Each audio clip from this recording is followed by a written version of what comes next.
بسم اللہ الرحمن الرحیم۔ ہماری بحث چل رہی ہے، مرفوعات کی بحث چل رہی ہے، اور مرفوعات میں سے ثانی جو ہے مفعول ما لم یسمى فاعلہ ہے۔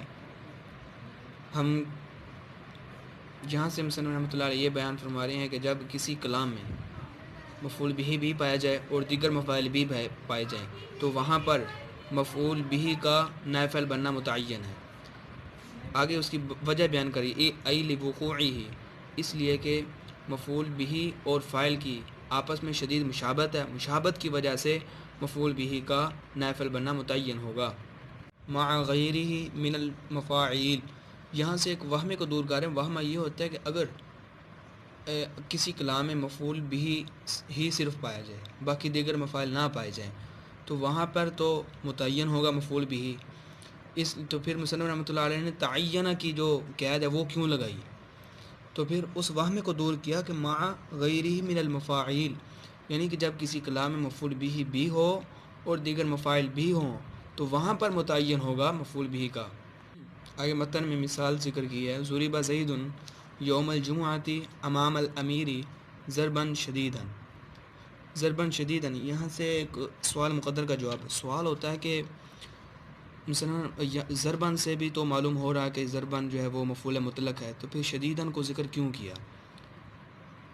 تو پھر اس کا جواب دیا کہ ضرباً اکیلے کا ذکر کرنے کا کوئی فائدہ نہیں ہے، اس لیے کہ اگر ہم ضربا سے بھی تو معلوم ہو رہا ہے کہ ضرب واقع ہو رہی ہے، تو شدیداً کو اس لیے ذکر کیا، شدیداً کا ذکر اس لیے کیا تاکہ اس بات میں تنبیہ ہو جائے کہ مفعول مطلق جو ہے وہ بغیر صفت کے واقع نہیں ہو سکتا۔ یہی بات دوبارہ کہنا چاہوں گا کہ مفعول بھی جو ہے وہ بغیر صفت کے واقع نہیں ہو سکتا۔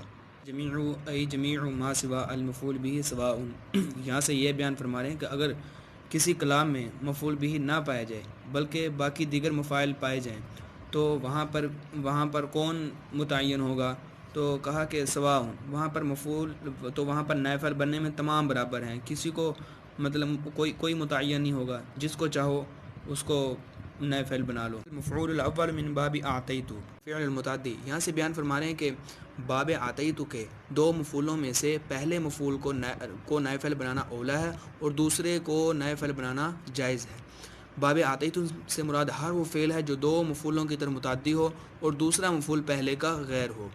اب دو مفعولوں میں سے پہلے کو بنانا اولا اس لیے ہے کہ پہلے مفعول میں معنی فعالیت پایا جاتا ہے، اسی وجہ سے، جیسے اوتیا زید درہما، اب اس مثال میں زید جو ہے وہ مفعول اول ہے اور درہما جو ہے وہ مفعول ثانی ہے۔ اب اس میں درہما مفعول ثانی مفعول اول کا غیر ہے، اب یہاں پہ زید کو جو ہے وہ نائب فاعل بنانا اولا ہے، اور یوں بھی ہم کہہ سکتے ہیں اوتیا درہم زیدن، یہ مثال بھی جائز ہے۔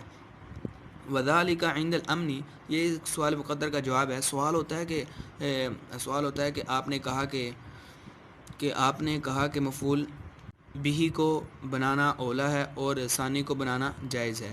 ہم آپ کو ایک ایسی مثال دکھاتے ہیں کہ جہاں پہ مفعول اول کو نائب فاعل بنانا واجب ہے، اولا ہی نہیں بلکہ واجب ہے، اور دوسرے مفعول کو نائب فاعل بنا ہی نہیں سکتے، جیسے اوتیا زید عمرا۔ اب اس مثال میں زید کو نائب فاعل بنانا واجب ہے، عمر کو نہیں بنا سکتے، تو پھر اس کا جواب دیا، اس کا جواب یہ ہے کہ ہماری مراد جو ہے نا وہ باب اعطیت سے مراد وہ مفعول ہیں جو دو مفعولوں کی طرح متعدی ہو اور دوسرا مفعول پہلے کا غیر ہو۔ اب اس مثال میں دوسرا مفعول پہلے کا غیر نہیں ہے بلکہ عین ہے، اس وجہ سے ہماری مراد یہ نہیں ہے۔